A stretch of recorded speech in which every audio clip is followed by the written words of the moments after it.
Hello दोस्तों, Gurukul classes में आपका स्वागत है। आज हमने लिया है मानव नेत्र तथा रंग बिरंगा संसार का पूरा ऑब्जेक्टिव।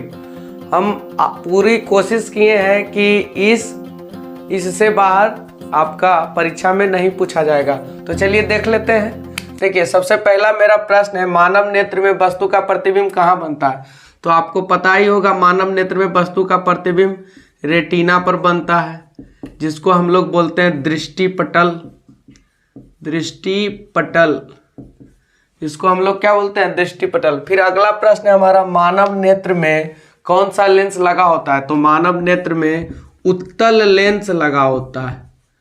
मानव नेत्र में उत्तल लेंस लगा होता है। हमारा अगला प्रश्न है, मानव नेत्र पर वस्तु का प्रतिबिंब कैसा बनता है? तो मानव नेत्र पर वस्तु का प्रतिबिंब वास्तविक,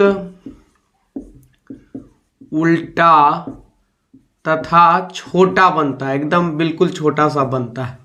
अगला प्रश्न है, मानव नेत्र में नेत्र गोलक का व्यास कितना होता है? तो नेत्र गोलक का व्यास 2.3 सेंटीमीटर होता है, याद रखिएगा। अगला है, मानव नेत्र किसके द्वारा मस्तिष्क से जुड़ा होता है? तो मानव नेत्र मस्तिष्क से दिक्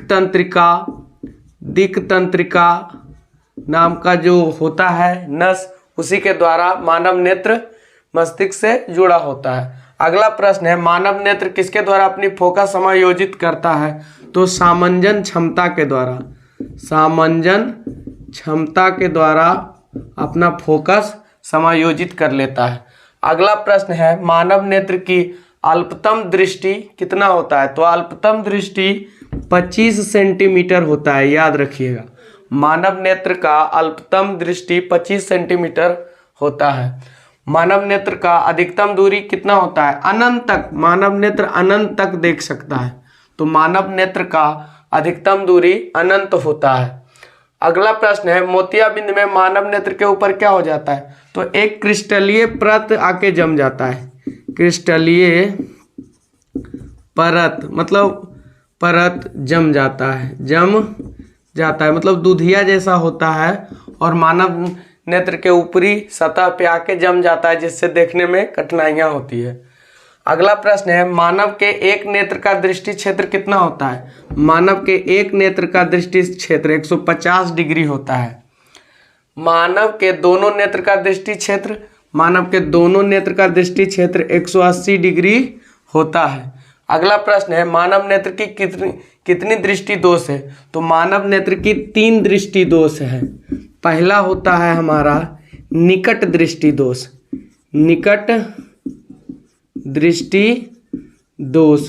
दूसरा होता है दीर्घ दृष्टि दोष।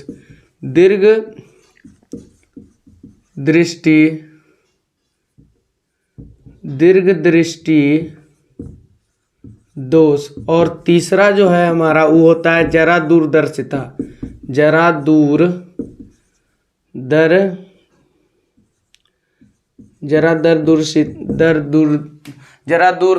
होता है। निकट दृष्टि दोष में क्या होता है? निकट दृष्टि दोष में ना नेत्र गोलक बड़ा हो जाता है। नेत्र का जो गोलक है बड़ा हो जाता है। और एक चीज और ध्यान रखिएगा, निकट दृष्टि दोष में निकट की वस्तु आपको साफ साफ दिखेगी, लेकिन दूर की वस्तु साफ साफ नहीं दिखेगी।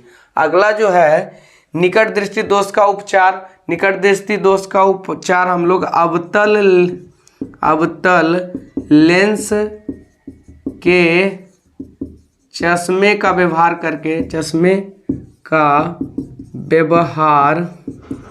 करके कर सकते हैं। तो जब आपको निकट दृष्टि दोष हो गया है तो अब तल लेंस का चश्मा लगाइए, ठीक हो जाइएगा।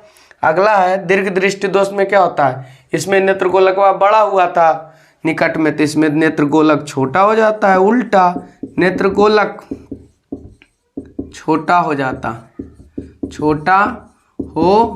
है। और इसमें भी आप ध्यान रखिएगा कि जब आपको दीर्घ दृष्टि दोष होगा तो दूर की वस्तु साफे दिखेगा, निकटे वाला वस्तु साफ नहीं दिखेगा।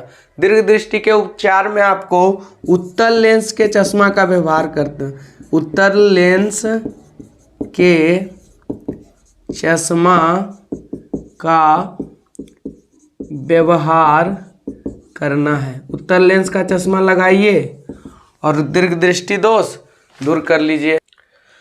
हमारा अगला दृष्टि दोष जरा दूरदर्शिता है। इसमें क्या होता है कि मनुष्य का दूरदृष्टि और निकट दृष्टि दोनों प्रभावित हो जाता है, मतलब इसमें दूर तथा निकट दोनों दोष हो जाता है। तो इसके उपचार के लिए द्विफोक्सी लेंस का प्रयोग होता है। द्विफोक्सी लेंस जो ये है ना, द्विफोक्सी लेंस इसको बाइफोकल लेंस भी कहते हैं। बाइफोकल लेंस भी कहते हैं। जब आदमी का उम्र बढ़ता है ना, तो सिलियरी मांसपेशियों में लचक घट जाता है, जिसके कारण क्या करता है कि मानव का नेत्र जो है अपना सामंजन क्षमता स्थापित नहीं कर पाता है, जिससे दोनों दोष हो जाएगा। आपको निकट की वस्तु भी साफ साफ नहीं दिखेगी और दूर की वस्तु भी आपको साफ साफ दिखने नहीं लगेगी। तो उस समय आपको बाइफोकल लेंस लेना पड़ेगा, है ना। नीचे आपको उत्तल लेंस लगाना पड़ेगा, ऊपर आपको अवतल लेंस लगाना पड़ेगा। नीचे का जो उत्तल लेंस है वो आपको निकट की वस्तु दिखाएगा, अवतल लेंस जो है वो आपको दूर की वस्तु दिखाएगा। फिर अगला जो है हमारा वो है प्रिज्म। तो प्रिज्म जो होता है त्रिभुजाकार होता है, जिसमें आधार 2 होता है और आयताकार पृष्ठीय क्षेत्र 3 होता है। हमारा अगला प्रश्न जो है, जो बहुत ही इम्पोर्टेंट है, वो क्या है, नेत्रदान में क्या दान किया जाता है। तो नेत्रदान में कॉर्निया दान किया जाता है। कॉर्निया, नेत्र का कॉर्निया नेत्रदान में दान किया जाता है। मृत्यु के कितना समय तक नेत्रदान कर सकते हैं। तो देखिए, मृत्यु होने के 4 से 6 घंटा तक आप अपना नेत्रदान कर सकते हैं। फिर अगला प्रश्न है हमारा, कौन नेत्रदान कर सकता है। तो देखिए, जिसको संक्रमण रोग है, संक्रमण रोगी को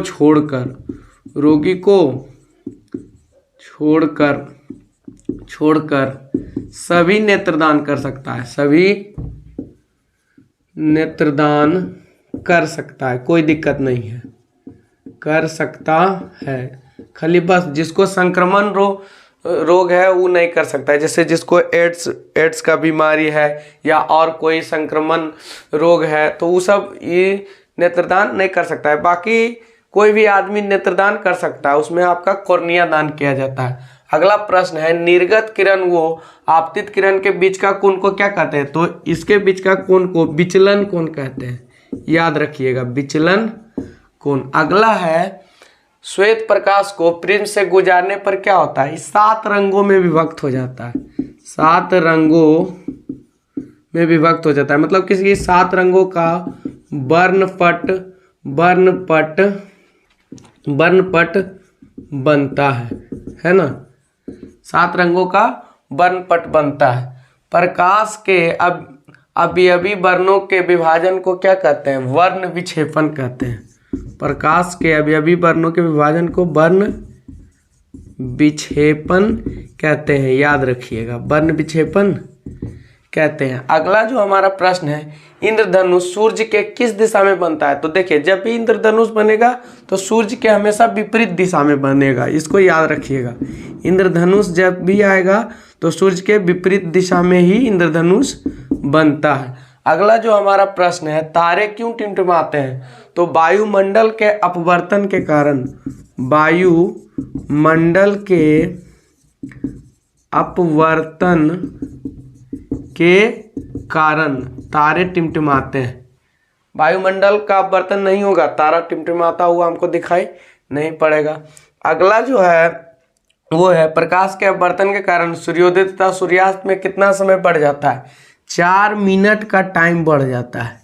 2 मिनट सुबह में और 2 मिनट शाम में बढ़ जाता है, मतलब कि सूर्योदय के 2 मिनट पहले हमको सूर्य दिखाई देने लगता है प्रकाश के अपवर्तन के कारण, और सूर्य अस्त के 2 मिनट बाद तक हमको सूर्य दिखाई देता है। प्रकाश के अपवर्तन के ही कारण ये सब संभव हो पाता है। कोलाइड कणों से प्रकीर्णन को क्या कहते हैं, टिंडल प्रभाव कहते हैं। टिंडल प्रभाव कहते हैं। टिंडल प्रभाव।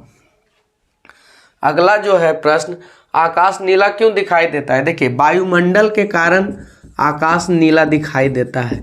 अगर वायुमंडल नहीं होता तो आकाश हम लोग को काला दिखाई देता है। देखते हैं अंतरिक्ष यात्री जब जाता है अंतरिक्ष में तो वहाँ से जब देखता है आकाश को तो उसको काला दिखाई पड़ता है, क्योंकि वहाँ वायुमंडल नहीं होता है। अगला जो प्रश्न है, किस रंग का प्रकीर्णन कम होता है?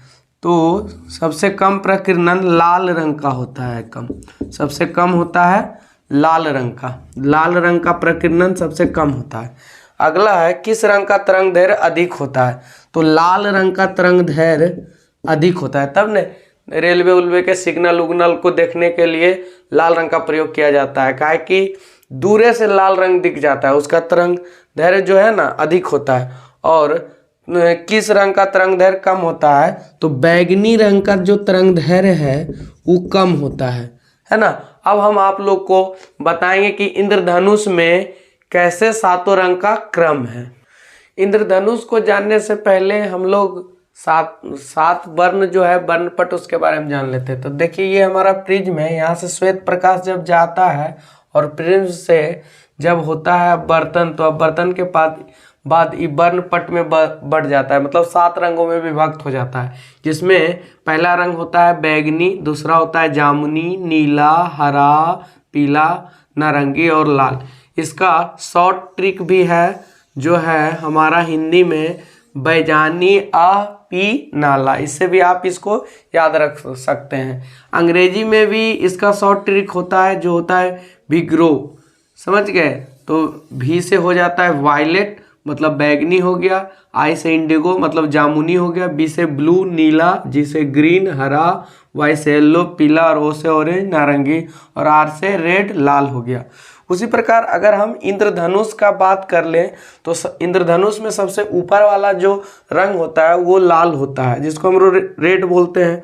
दूसरा नारंगी होता है, ऑरेंज, तीसरा पीला होता है येलो, चौथा ग्रीन होता है हरा, पांचवा ब्लू होता है नीला और छठा इंडिगो होता है जो जामुनी होता है और सातवां वायलेट होता है जिसको हम लोग बैगनी कहते हैं। तो इस प्रकार से हमारा इंद्रधनुष का कलर होता है। इससे भी प्रश्न पूछा जाता है कि इंद्रधनुष का सबसे ऊपर कौन सा कलर होता है, तो आप रेड बता सकते हैं। बोलेगा सबसे नीचे तो बैगनी बता सकते हैं, बोलेगा बीच का रंग हरा बता सकते हैं। तो इस प्रकार से इस चैप्टर में जितने भी ऑब्जेक्टिव क्वेश्चन थे हमने लगभग सब करवा दिया है, और एक बार इसको आप फिर से रिवीजन कर लीजिए ताकि आपका एग्जाम में इस चैप्टर से आने वाला एक भी क्वेश्चन ना छूटे।